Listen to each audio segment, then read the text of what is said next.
하마스와 이스라엘 간의 비극적인 갈등과 다툼으로 수많은 생명이 목숨을 잃고 있습니다. 그런데다가 더 전선이 확대돼서 이란과 이스라엘 사이의 전쟁이 곧 터진다는 예측으로 이젠 중동 지역을 넘어서서 온 세상이 불안해하고 있습니다. 이란과 이스라엘 전쟁에는 미국 등 여러 나라가 참전할 가능성이 너무나 짙어서 세계가 전화에 휩싸일 수도 있기 때문입니다.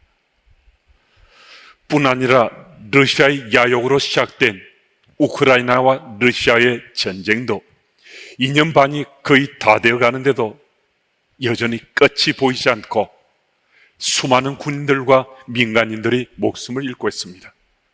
국내적으로도 정치, 경제, 사회, 교육, 스포츠 등등 여러 분야에서 갈등과 다툼으로 정말 우리들이 힘들어하고 불안해하고 있습니다.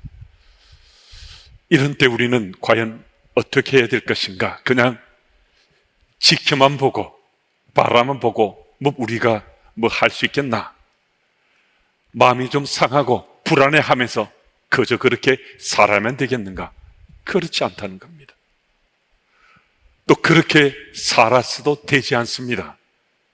그렇게 해서는 안 된다는 거예요. 마땅히 해야 할 바를 우리는 행하며 살아야 된다는 거거든요. 그것은 예수님께서 우리에게 이미 가르쳐 주시고 말씀해 주시기 때문입니다.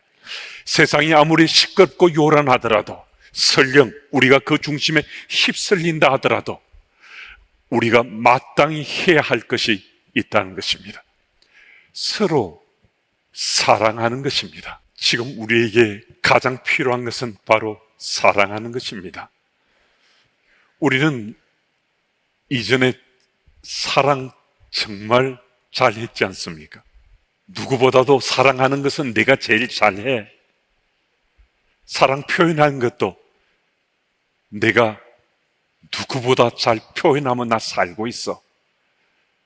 사랑하는 것은 선수급으로 살아왔는데 어느 순간부터 왜 그런지 사랑에 인색해지고 나이를 점점 더 먹어가는데도 더 사랑에 서툰 모습을 보여주는 것이 우리 현실적 모습일 수 있거든요. 그런데 주님께서 이 아침에 우리를 부르시고 우리에게 지금 가장 필요한 것은 서로 사랑하는 것이다라고 말씀해 주십니다.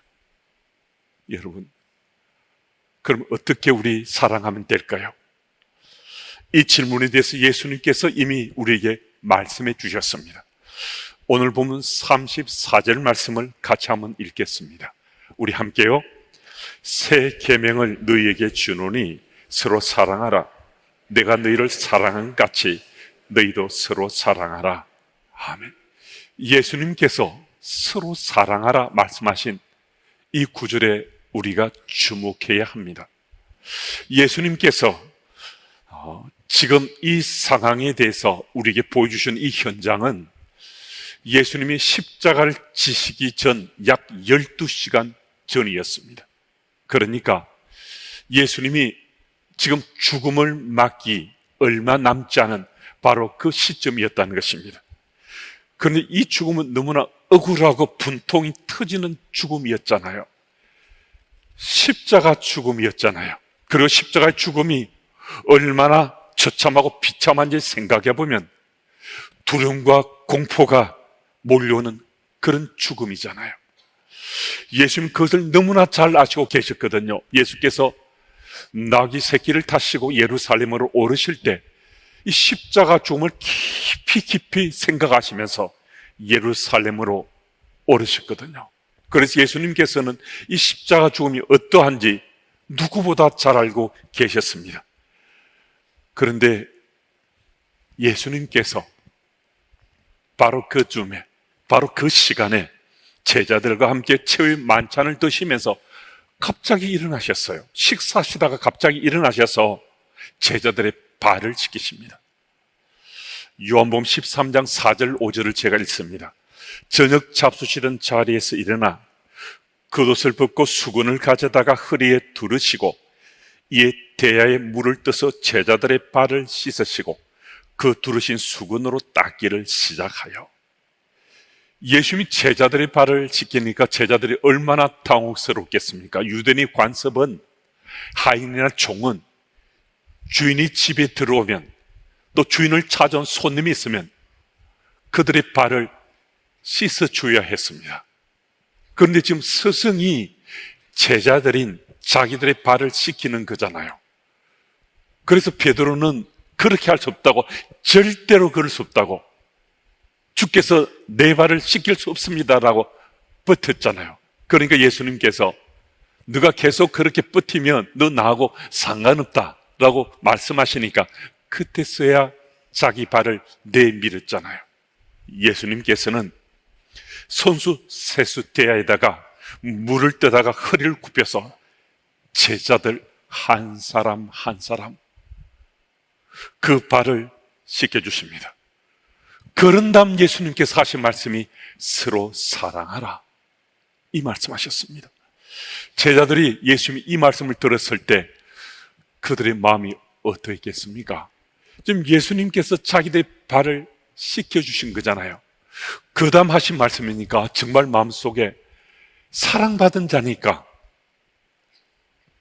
지극한 사랑받은 자니까 제자들 서로 정말 사랑해야지, 정말 사랑해야지 하는 그런 마음들이 생겼지 않겠습니까? 여러분, 예수님께서 서로 사랑하라고 말씀하셨어요. 이 사랑은 일방적인 사랑이 아니고 쌍방이 사랑하는 것이 이 온전한 사랑이거든요. 일방적 사랑을 하게 되면 그 사랑을 하다가 지치게 되고 또 그 사랑을 하다가 그 사랑을 포기하게 됩니다. 저는 청년 시절 제 아내와 같은 교회 청년부를 또 섬기고 같이 활동했습니다. 저는 제 아내가 참 좋았어요. 그래서 좋다라고 제가 관심을 표했는데 제 아내는 별로 관심이 없었습니다. 제가 좋다 하는 마음에서 사랑하는 마음이 생겨서 몇 차례 편지를 써서 보냈는데도 전혀 또 반응이 없었습니다. 그러니까 저만 일방적으로 제가 사랑하고 있었는데요. 일방적으로 사랑하는 그 사랑은 이 가슴앓이를 하게 되거든요. 가슴이 터질 듯이 또 고통스럽기도 하잖아요. 그래서 하루는 제가 작심하고 한 100여 페이지 되는 대학 노트를 구입해서 그 대학 노트에 제 사랑하는 마음을 절절하게 좀 써야 되겠다 하는 마음 가지고 그 대학 노트에 제 사랑 마음을 써내려가기 시작했습니다. 몇 달 동안 그 노트를 꽉 채워서 사랑하노라고, 사랑합니다, 사랑합니다 라고 제가 제 사랑하는 마음을 시도 쓰고 수필도 쓰고 여러 가지 다양하게 제가 사랑하는 마음을 표했습니다. 그리고 그 노트를 제 아내에게 전해주고 싶었는데 그냥 전해주는 것은 제 마음이 동하지가 않았어요. 그 노트는 노트지만은 거기엔 절절한 제 사랑의 마음이 다 담겨 있는 거잖아요. 그리고 일방적 사랑을 하면서 가슴앓이 하는 제 마음이 다 담겨 있는데 그냥 그 노트를 건네주기 마음이 쓰여서 제가 인쇄소를 찾아가서 그 노트를 다 카피를 했습니다. 복사해서 원본은 아내에게 주기로 하고 복사본은 제가 간직하기로 마음먹었습니다. 비록 제 아내가 그 노트를 받고 노하더라도 사랑하는 그 마음만은 제가 간직하고 싶어서 이 복사본을 한 권 만들어서 제가 간직키로 했거든요. 그래서 그 노트를 청년부 예배를 마치고 나서 건네주면서 이 노트를 읽어보고 마음이 내키면 내일 약속된 어디로 나와주면 참 좋겠다고. 그래서 약속된 장소로 나오면 이제 조금 서로 사귈 마음이 있다는 거고, 그렇지 않으면 내 마음을 접겠노라고 얘기를 했는데요. 제 사랑 노트를 받았던 제 아내의 반응이 어떠했겠습니까?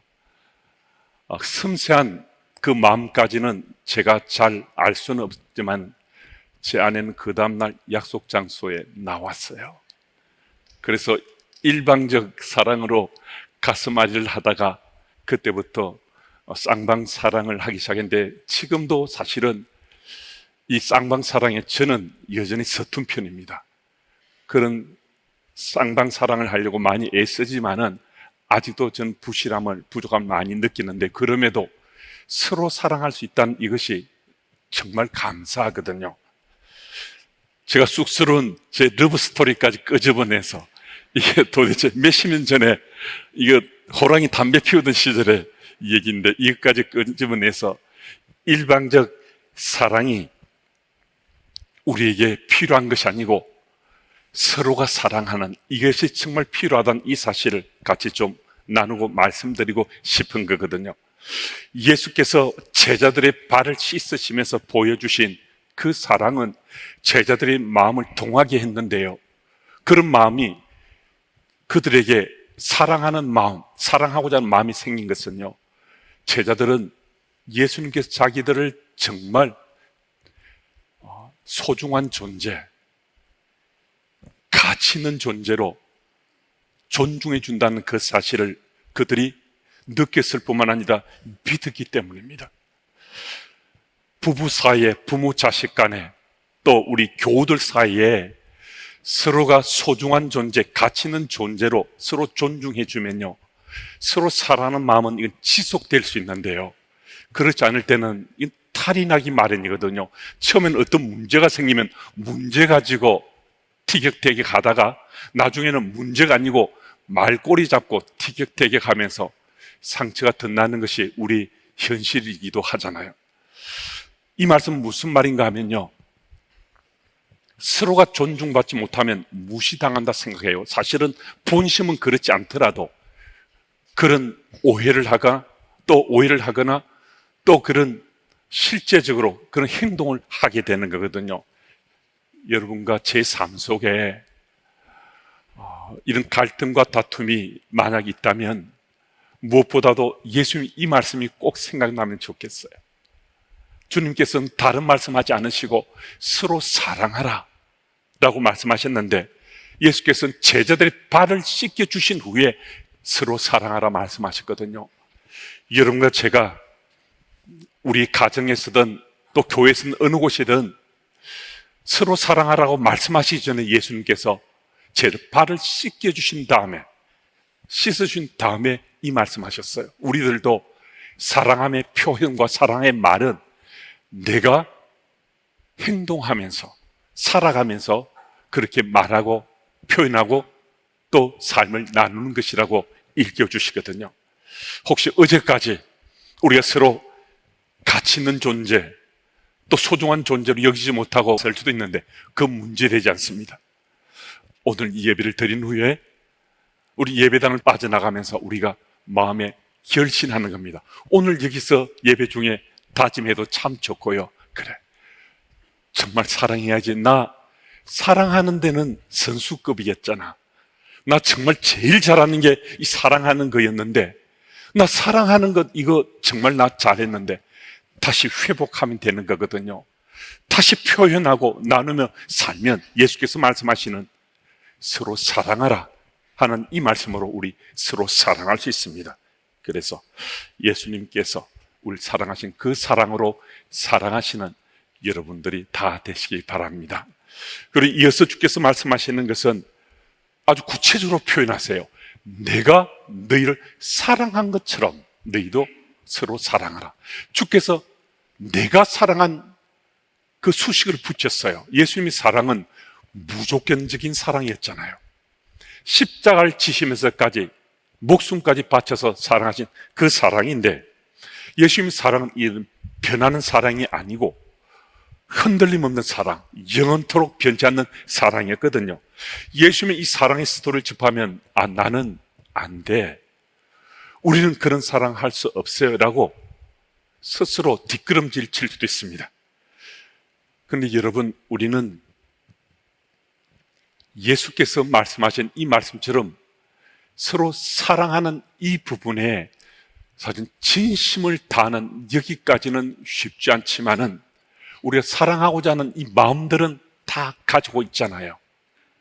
이게 진심으로까지 여기까지 도달하지 못해서 그런데 사람 마음은 가지고 있거든요. 우리 누구를 미워하거나 싫어하는 것, 이걸 안 하려 하잖아요.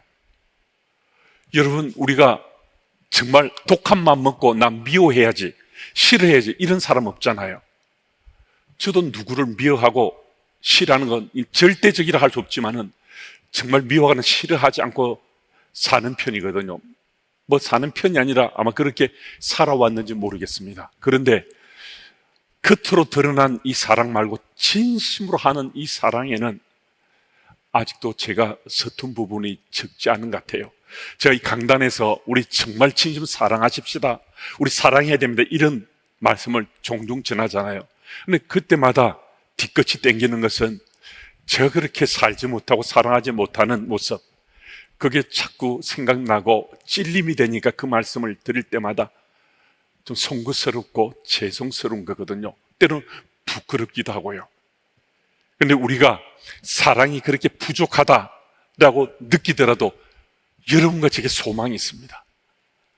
이 소망이 있는 것은요, 예수께서 우리를 사랑하신 그 사랑은 다 경험했잖아요. 여러분과 저는 예수께서 우리를 사랑하신 이거는 다 체험한 거잖아요. 그 사랑이 우리 속에 있으면 우리도 예수님처럼 사랑할 수 있거든요. 예수님 그 사랑의 빛이 우리 속에 들어와 자리를 제대로 잡으면 우리들도 우리 능력이 아니라 예수님 능력으로 예수님처럼 사랑할 수 있다는 것입니다. 그건 내 능력으로는 안 돼요. 내 속에 있는 것 가지고 진심으로 누구를 사랑하는 이거는 가능치 못할 수 있는데, 예수님의 그 사랑으로, 주의 능력으로 우리가 예수님처럼 사랑할 수 있다는 것입니다. 여러분, 우리는 정말 누구보다도 내 사람 가족들 사랑이 원하는데 이것 잘 못하고 계실 수도 있잖아요. 우리 교우들도 정말 사랑이 원하는데 그것도 잘 못할 수도 있잖아요. 또 이웃이나 내 주변의 사람들도 사랑하고 싶어 마음은 있는데 그렇게 못할 수 있잖아요. 그런데 예수님께서, 예수님 우리를 사랑한 걸 우리가 체험한 사람이니까 체험한 우리들에게 나처럼 예수님 우리를 사랑한 처럼 사랑하라 하는 그 말씀 믿어져서 그 사랑으로 우리 속을 가득 채우면, 예수님 사랑 우리를 채우면 우리도 주께서 말씀하시는 진심을 담아 사랑하는 그 사랑이 우리 모두에게 가능해집니다.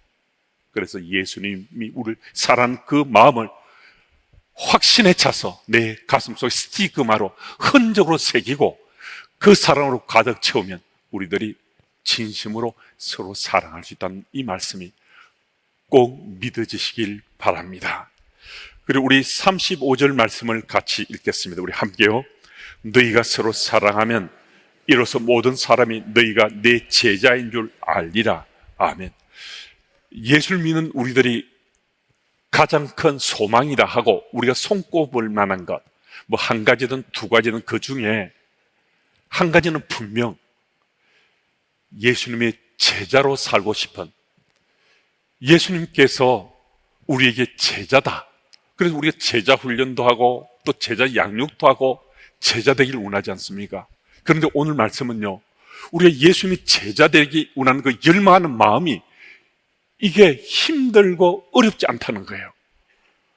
어떻게 하면 우리가 예수님의 제자 될 수 있는가, 제자처럼 살 수 있는가? 말씀은요, 서로 사랑하면, 우리가 서로 사랑하면 그가 누구든 예수님의 제자로 우리가 살 수 있다는 거예요. 우리 부모님도 우리 자녀들이 서로 형제 자매 간에 우애가 있으면요 정말 기뻐하시잖아요.